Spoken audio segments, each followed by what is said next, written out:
Una era de tinieblas espirituales. El apóstol Pablo, en su segunda carta a los tesalonicenses, predijo la gran apostasía que había de resultar en el establecimiento del poder papal. Declaró respecto al día de Cristo: ese día no puede venir sin que venga primero la apostasía y sea revelado el hombre de pecado, el hijo de perdición, el cual se opone a Dios y se ensalza sobre todo lo que se llama Dios o que es objeto de culto, de modo que se siente en el templo de Dios ostentando que Él es Dios. Según de Tesalonicenses 2, 3 y 4.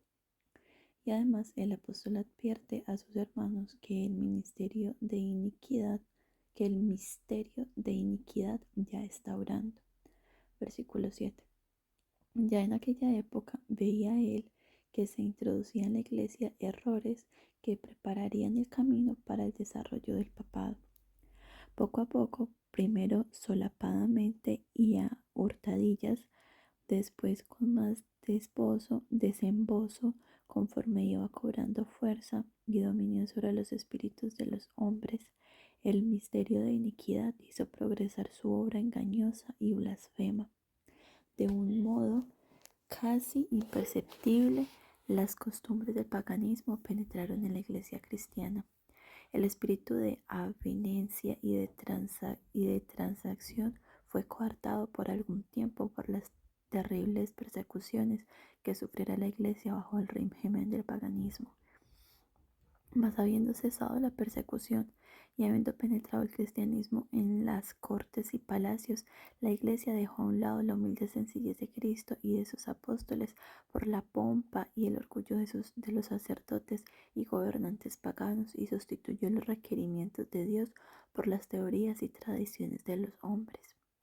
La conversión nominal de Constantino a principios del siglo IV causó gran regocijo y el mundo, disfrazado con capa de rectitud, se introdujo en la iglesia. Desde entonces, la obra de corrupción progresó rápidamente. El paganismo, que parecía haber vencido, vino a ser el vencedor. Su espíritu dominó a la iglesia. Sus doctrinas, ceremonias y supersticiones se incorporaron en la fe y al culto de los que profesaban ser discípulos de Cristo. Esta avenencia entre el paganismo y el cristianismo dio por resultado el desarrollo del hombre de pecado predicho en la profecía, como oponiéndose a Dios y ensalzándose a sí mismo sobre Dios.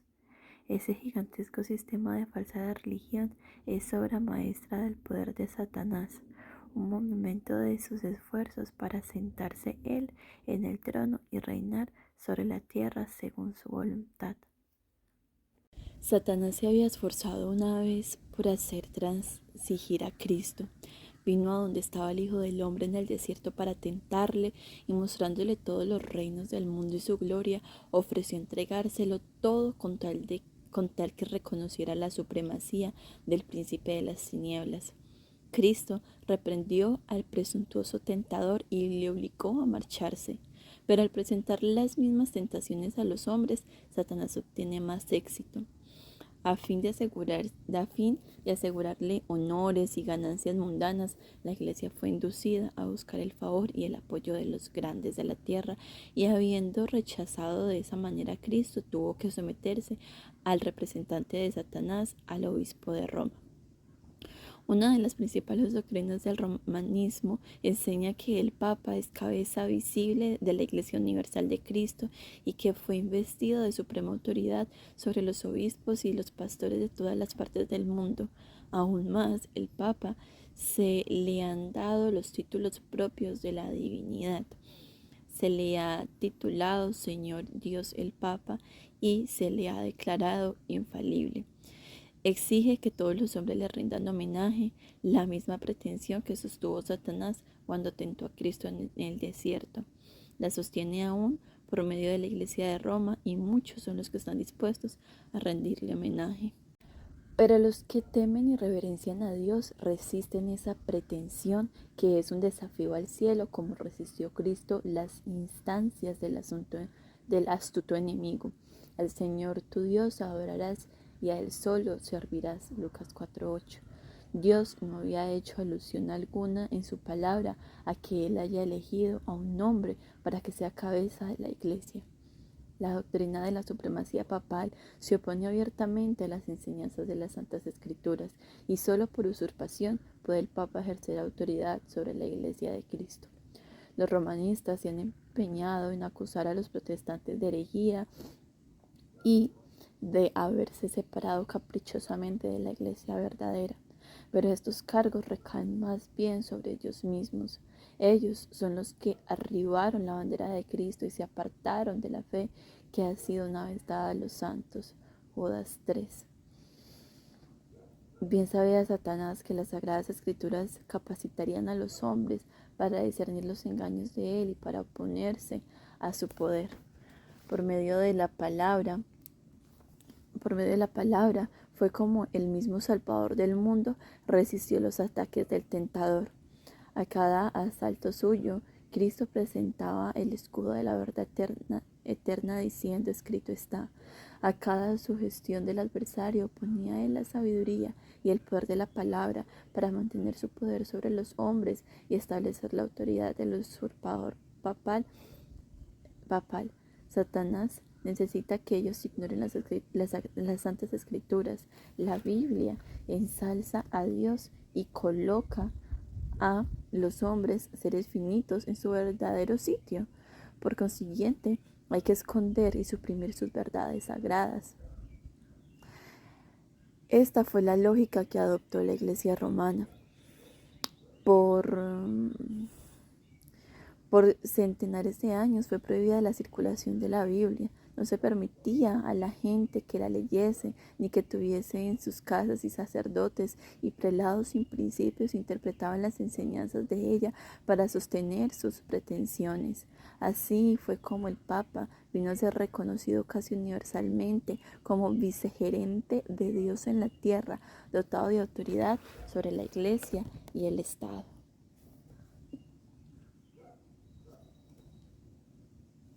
Una vez suprimido lo que descubría el error, Satanás hizo lo que quiso. La profecía había declarado que el papado pensaría mudar los tiempos y la ley. No tardó en iniciar esta obra para dar a los convertidos del paganismo algo que equivaliera al culto de los ídolos y para animarles a que aceptaran nominalmente el cristianismo, se indujo gradualmente en el culto cristiano la adoración de imágenes y reliquias.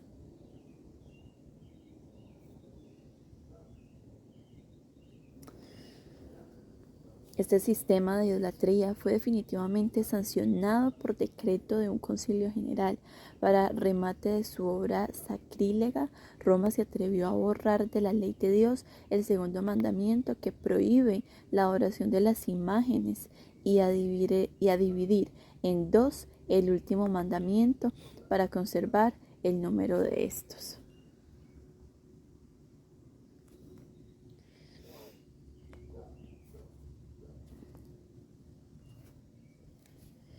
El espíritu de concesión al paganismo fomentó aún más el desprecio de la autoridad del cielo, obrando por medio de direcciones inconversos de la Iglesia. Obrando por medio de directores inconversos de la Iglesia, Satanás atentó también contra el cuarto mandamiento y trató de echar a un lado el antiguo sábado, el día que Dios había bendecido y santificado. Génesis 2 y 3. Para colocar en su lugar el día festivo observado por los paganos como el venerable día del sol.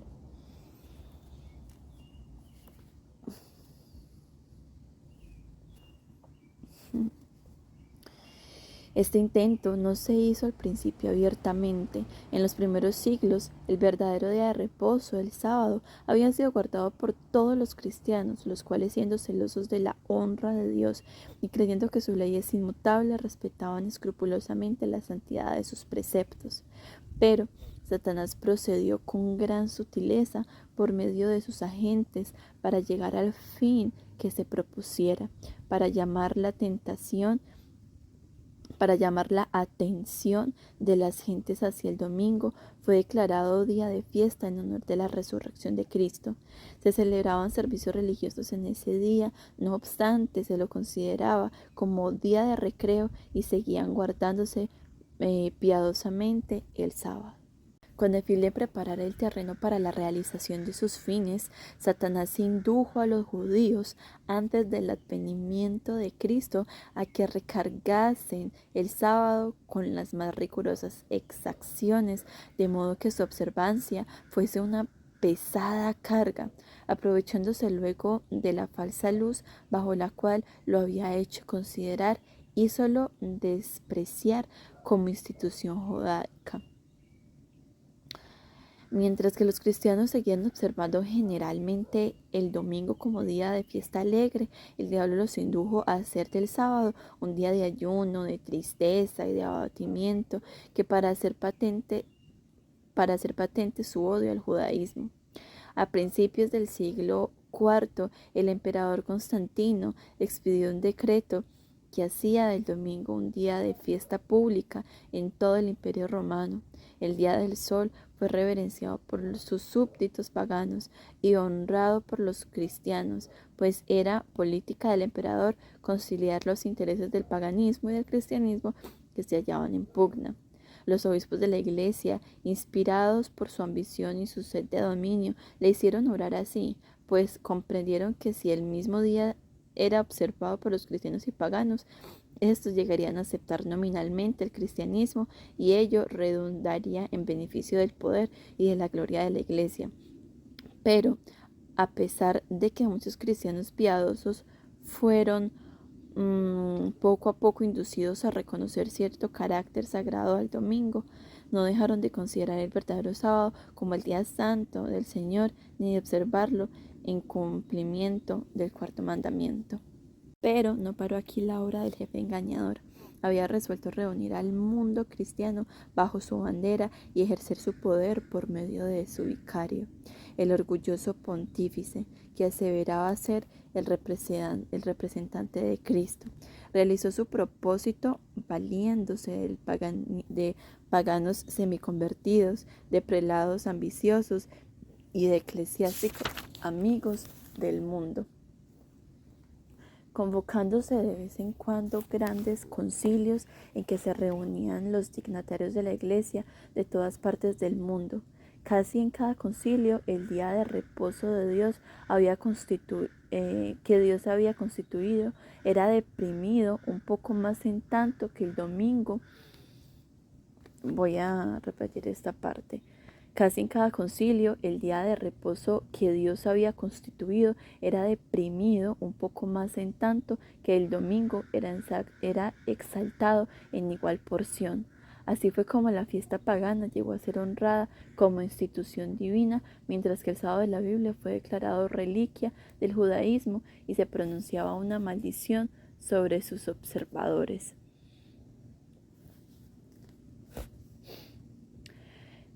El gran apóstata había logrado ensalzarse a sí mismo sobre todo lo que se llama Dios o que es objeto de culto, segunda de Tesalonicenses 2:4. Se había atrevido a alterar el único precepto de la ley divina que señala de un modo infalible a toda la humanidad al Dios viviente y verdadero. En el cuarto mandamiento, Dios es dado a conocer como el creador de los cielos y de la tierra y distinto, por lo tanto, de todos los dioses falsos. Como monumento conmemorativo de la obra de la creación, fue santificado el séptimo día como día de descanso para el hombre. Estaba destinado a recorrer siempre a los hombres que el Dios viviente es fuente de toda existencia y objeto de reverencia y adoración. Repito, estaba destinado a recordar siempre a los hombres que el Dios viviente es fuente de toda existencia y objeto de reverencia y adoración. Satanás se esfuerza por disuadir a los hombres de que se sometan a Dios y obedezcan su ley. Repito, Satanás se esfuerza para disuadir a los hombres de que se sometan a Dios y obedezcan su ley, y por tanto dirige sus golpes especialmente contra el mandamiento que representa a Dios como creador.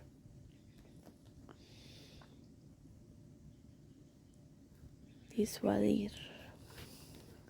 Los protestantes alegan ahora que la resurrección de Cristo en el domingo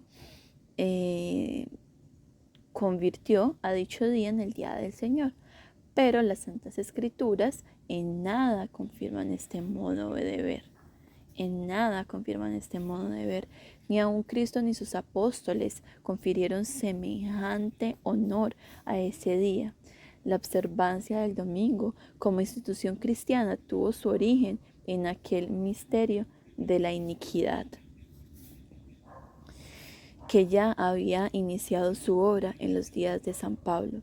¿Dónde y cuándo adoptó el Señor a este hijo de papado? ¿Qué razón válida puede darse en favor de un cambio que las Sagradas Escrituras no sancionan? En el siglo VI, el papado concluyó por afirmarse. El asiento de su poder quedó definitivamente fijado en la ciudad imperial, cuyo obispo fue proclamado cabeza de toda la Iglesia. El paganismo había dejado el lugar al papado. El dragón dio a la bestia su poder y su trono y grande autoridad. Apocalipsis 13:2. El dragón dio a la bestia su poder y su trono y grande autoridad. Entonces empezaron a correr los 1260 años de la opresión papal predicha en las profecías de Daniel y en Apocalipsis. Eso lo encontramos en Daniel 7:25 y Apocalipsis 13, 5 al 7. Los cristianos se vieron obligados a optar entre sacrificar su integridad y aceptar el culto. Y las ceremonias papales o en las ceremonias papales repito, los cristianos se vieron obligados a optar entre sacrificar su integridad y aceptar el culto y las ceremonias papales, o pasar la vida encerrados en los calabozos, o morir en el tormento, en la hoguera o bajo el hacha del verdugo. Entonces se cumplieron las palabras de Jesús: seréis entregados a uno de vuestros padres, hermanos y parientes y amigos, y matarán a algunos de vosotros, y seréis aborrecidos de todos por causa de mi nombre. Lucas 21, 16 al 17. La persecución se desencadenó sobre los fieles con furia jamás conocida hasta entonces, y el mundo vino a ser un vasto campo de batalla.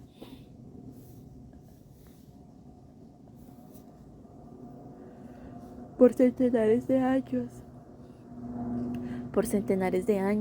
la Iglesia de Cristo no halló más refugio que en la reclusión y en la oscuridad. Así, por centenares de años, la Iglesia de Cristo no halló más refugio que en la reclusión y en la oscuridad. Así lo dice el profeta.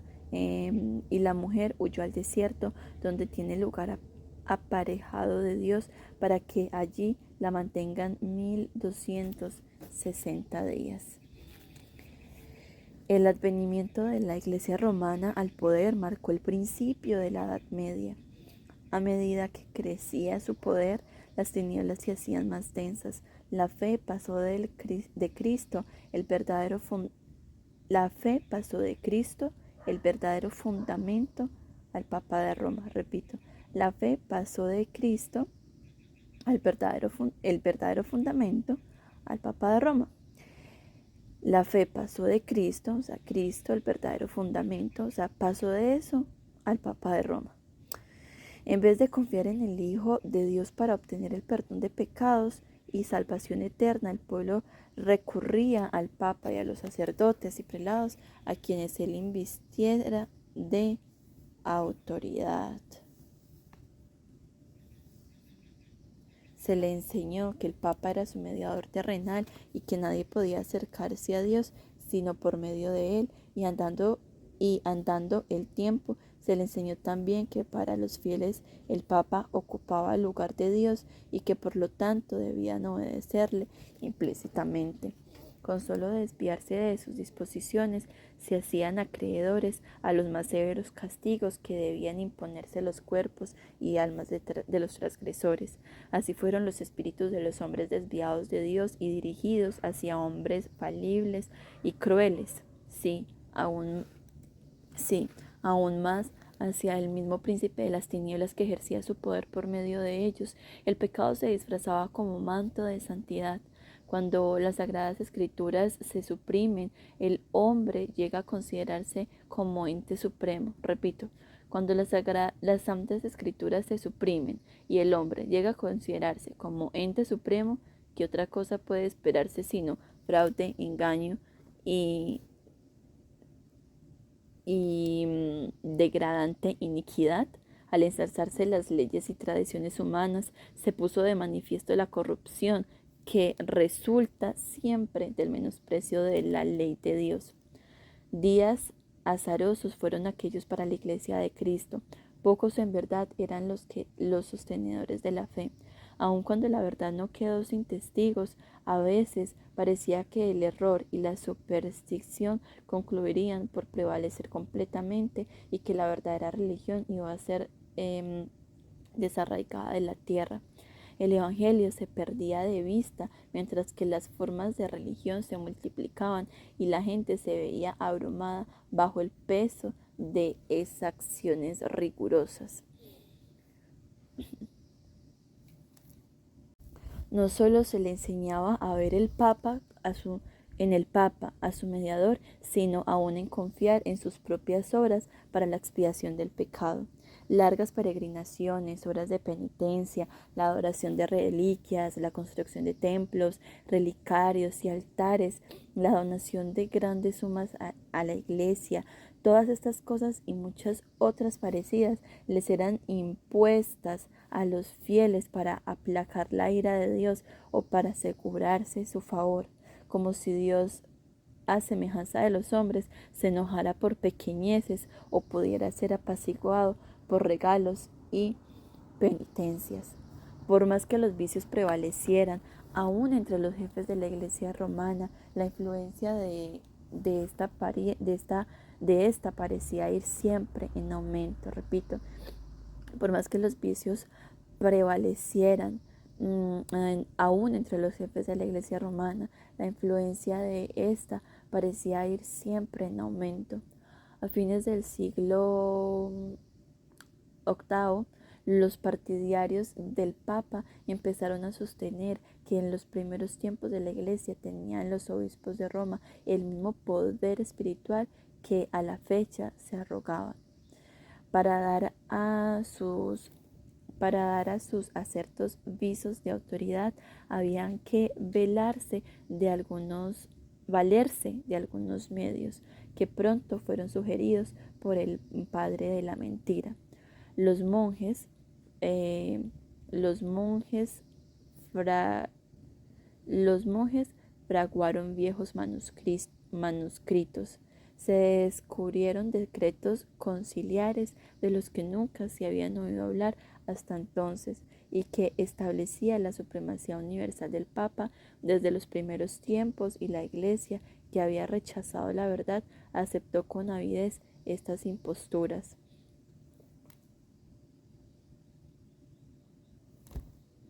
Los pocos fieles que edificaban sobre el cimiento verdadero, 1 Corintios 3, 10 al 11, estaban perplejos y trabados, pues los escombros de las falsas doctrinas entorpecían el trabajo. Como los constructores de los muros de Jerusalén en tiempos de Nehemías, algunos estaban por exclamar: las fuerzas de los acarreadores se ha enflaquecido y el escombro es mucho y no podemos edificar el muro. Nehemías 4:10. Debilitados por el constante esfuerzo que hacían contra la persecución, el engaño, la iniquidad y todos los demás obstáculos de Satanás inventara para detener su avance, algunos de los que habían sido fieles edificadores llegaron a desanimarse y por amor a la paz y a la seguridad de sus propiedades y de sus vidas se apartaron del fundamento verdadero. Otros, sin dejarse desalentar por la oposición de sus enemigos, declararon sin temor: no temáis delante de aquellos, acordaos del Señor, grande y terrible. Versículo 14.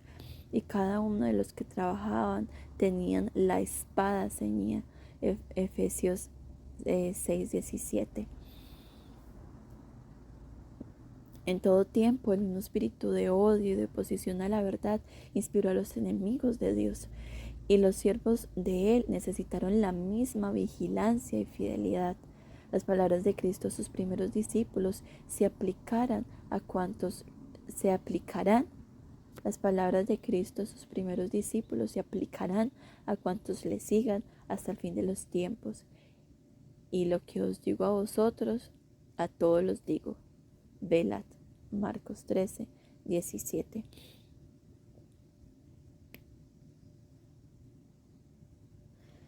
Las tinieblas parecían hacerse más densas, la adoración de las imágenes se hizo más general, se les encendía velas y se les ofrecía oraciones. Llegaron a prevalecer las costumbres más absurdas y perniciosas. Los espíritus estaban tan completamente dominados por la superstición que la razón misma parecía haber perdido su poder. Mientras que los sacerdotes y los obispos eran amantes de los placeres sensuales y corrompidos, solo podía esperarse del pueblo que acudía a ellos en busca de dirección, que siguieran el camino, que siguieran sumido en la ignorancia y en los vicios. Las pretensiones papales dieron otro paso más cuando en el siglo XI el Papa Gregorio VII proclamó la perfección de la Iglesia romana. Entre las proposiciones que él expuso había una que declaraba que la Iglesia no había errado nunca ni podía errar según las Santas Escrituras, pero las pruebas de la Escritura faltaban para apoyar el acierto. El altivo pontífice reclamaba además para sí el derecho de deponer emperadores y declaraba que ninguna sentencia pronunciada por él podía ser revocada por hombre alguno, pero él tenía la prerrogativa de revocar las decisiones de todos los demás. El modo en que trató al emperador alemán Enrique IV nos pinta a lo vivo el carácter tiránico de este abogado a la infalibilidad papal. Por haber intentado desobedecer la autoridad papal, dicho monarca fue excomulgado y destronado. Aterrorizado ante la deserción de sus propios príncipes, que por orden papal fueron instigados a rebelarse contra él, Enrique no tuvo más remedio que hacer las paces con Roma. Voy a repetir esta parte. Por haber intentado desobedecer la autoridad papal, dicho monarca fue excomulgado y destronado. Aterrorizado ante la deserción de sus propios príncipes, que por orden papal fueron instigados a rebelarse contra él, Enrique no tuvo más remedio que hacer las paces con Roma. ¿Quién es él? Enrique IV. Acompañado de su esposa y de un fiel sirviente, cruzó los Alpes en pleno invierno para humillarse ante el Papa. Habiendo llegado al castillo donde Gregoriano se había retirado, fue conducido, despojado de sus guardas, a un patio exterior, y allí, en el crudo frío del invierno, con la cabeza descubierta, los pies descalzos y miserablemente vestido, esperó el permiso del Papa para llegar a su presencia.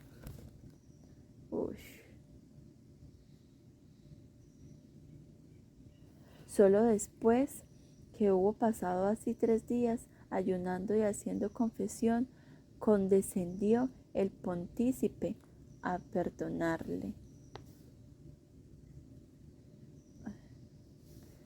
Y aún entonces le fue concedida esa gracia con la condición de que el emperador esperaría la venida del Papa antes de reasumir las insignias reales o de ejercer su poder. Y Gregorio, envanecido con su triunfo, se jactaba de que era su deber abatir la soberanía de los hombres. Cuán notable contraste hay entre el despótico orgullo de tan antiguo pontífice y la mansedumbre y humildad de Cristo, quien se presenta a sí mismo como llamando a la puerta del corazón para ser admitido en él y traer perdón y paz, y enseñó a sus discípulos: el que quiera ser el primero entre vosotros será vuestro siervo. Mateo 20, versículo 27. Los siglos que se sucedieron presenciaron un constante aumento del error en las doctrinas sostenidas por Roma. Aún antes del establecimiento del papado, las enseñanzas de los filósofos paganos habían recibido atención y ejercido influencia dentro de la Iglesia. Muchos de los que profesaban ser convertidos se aferraban aún a los dogmas de su filosofía pagana y no solo seguían estudiándolos ellos mismos, sino que inducían a otros a que los estudiaran también a fin de extender su influencia entre los paganos. Así se introdujeron graves errores en la fe cristiana. Uno de los principales fue la creencia de la inmortalidad natural del hombre y de su estado consciente después de la muerte. Esta doctrina fue la base sobre la cual Roma estableció la invocación de los santos y la adoración de la Virgen María. De la misma doctrina se derivó también la herejía del tormento eterno para los que mueren impenitentes, que muy pronto figuró en el credo papal. De este modo se preparó el camino para la introducción de otra invención del paganismo, a la que Roma llamó purgatorio, y de la que se valió para aterrorizar a las muchedumbres crédulas y supersticiosas. Con esta herejía, Roma afirma la existencia de un lugar del tormento en el que las almas de los que no han merecido eterna condenación han de ser castigadas por sus pecados y de donde, una vez limpias de impureza, son admitidas al cielo. Una impostura más necesitaba Roma para aprovecharse de los temores y de los vicios de sus adherentes. Fue esta la doctrina de las indulgencias. A todos los que se alistasen en las guerras que emprendía el pontífice para extender su dominio temporal, castigar a sus enemigos o exterminar a los que se atreviesen a negar su supremacía espiritual, se concedía plena remisión de los pecados pasados, presentes y futuros, y la condonación de todas las penas y castigos merecidos.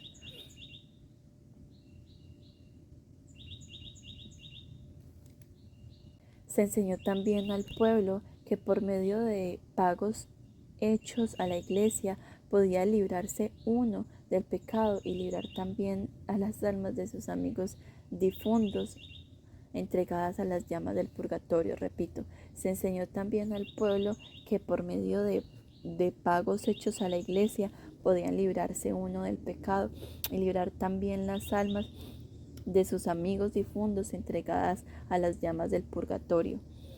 Por estos medios llenaban Roma sus arcas y sustentaba la magnificencia, el lujo y los vicios de los que pretendían ser representantes de aquel que no tuvo dónde recostar su cabeza. La institución bíblica de la Cena del Señor fue sustituida por el sacrificio idolátrico de la misa. Los sacerdotes papales aseveraban que con sus palabras podían convertir el pan y el vino en el cuerpo y la sangre verdaderos de Cristo. Esto lo podemos confirmar en Cardinal Wiseman, The Real Presence, Comfort 8, sección 3, párrafo 26. Con blasfema presunción se arrogaban el poder de crear a Dios, creador de todo. Se les obligaba a los cristianos, so pena de muerte, a confesar su fe en esta horrible herejía que afrentaban al cielo. Muchísimos que se negaron a ello fueron entregados a las llamas. En el siglo XIII se estableció la más terrible de las maquinaciones del papado, la Inquisición.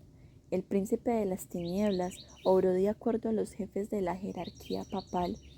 En sus concilios secretos, Satanás y sus ángeles gobernaron los espíritus de los hombres perversos, mientras que visible acampaba entre ellos un ángel de Dios que llevaba apunte de sus malvados decretos y escribía la historia de ellos por demás horrorosos para ser presentados a la vista de los hombres. Voy a repetir esta parte.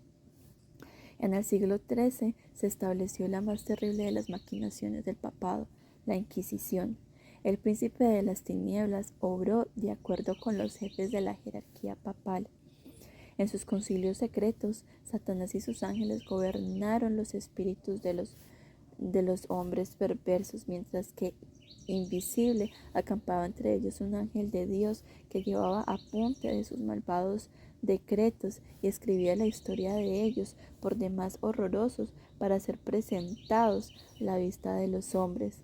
Babilonia la Grande fue embriagada de la sangre de los santos. Los cuerpos mutilados de millones de mártires clamaban a Dios venganza contra aquel poder apóstata. Repito, los cuerpos mutilados de millones de mártires clamaban a Dios venganza contra aquel poder apóstata. El papado había llegado a ejercer su despotismo sobre el mundo. Reyes y emperadores acataban los decretos del pontífice romano. El destino de los hombres en este tiempo y para la eternidad parecía depender de su albedrío. Por centenares de años, las doctrinas de Roma habían sido extensa e implícitamente recibidas, sus ritos cumplidos con reverencia y observadas sus fiestas por la generalidad. Su clero era colmado de honores y sostenido con liberalidad. Nunca desde entonces ha alcanzado Roma tan grande dignidad, magnificencia ni poder. Mas el apogeo del papado fue la medianoche del mundo. Whitley, The History of Protestantism, libro 1, capítulo 4. Las Sagradas Escrituras eran casi desconocidas, no solo de las gentes, sino de los mismos sacerdotes. A semejanza de los antiguos fariseos, los caudillos papales aborrecían la luz que habría revelado sus pecados, rechazaban la ley de Dios, modelo de justicia, ejercieron poder sin límites y participaron desenfrenadamente de los vicios, prevalecieron el fraude, la avaricia, el libertinaje. Los hombres no retrocedieron ante ningún crimen que pudiesen darle riquezas o posición. Los palacios de los papas y de los prelados eran teatro de los más viles excesos. Algunos de los pontífices reinantes se hicieron reos de crímenes tan horrorosos que los gobernantes civiles tuvieron que procurar deponer a dichos dignatarios de la Iglesia como monstruos demasiado viles para ser tolerados. Durante siglos, Europa no progresó en las ciencias, ni en las artes, ni en la civilización. La cristiandad quedó moral e intelectualmente paralizada. La condición en que el mundo se encontraba bajo el poder romano resultaba ser el cumplimiento espantoso e impresionante de las palabras del profeta Oseas. Mi pueblo está destruido por falta de conocimiento. Por cuanto tú has rechazado con desprecio el conocimiento de Dios, yo también te rechazaré. Puesto que te has olvidado de la ley de tu Dios, me olvidaré yo también de tus hijos. no hay verdad y no hay misericordia y no hay conocimiento de Dios en la tierra. No hay más que perlugio y mala fe y homicidio y hurto y adulterio. Rompen por todo y un charco de sangre toca a otro. Oseas 4, versículos 6 y bueno, 1 y 2. Tales fueron los resultados de haber desterrado la palabra de Dios.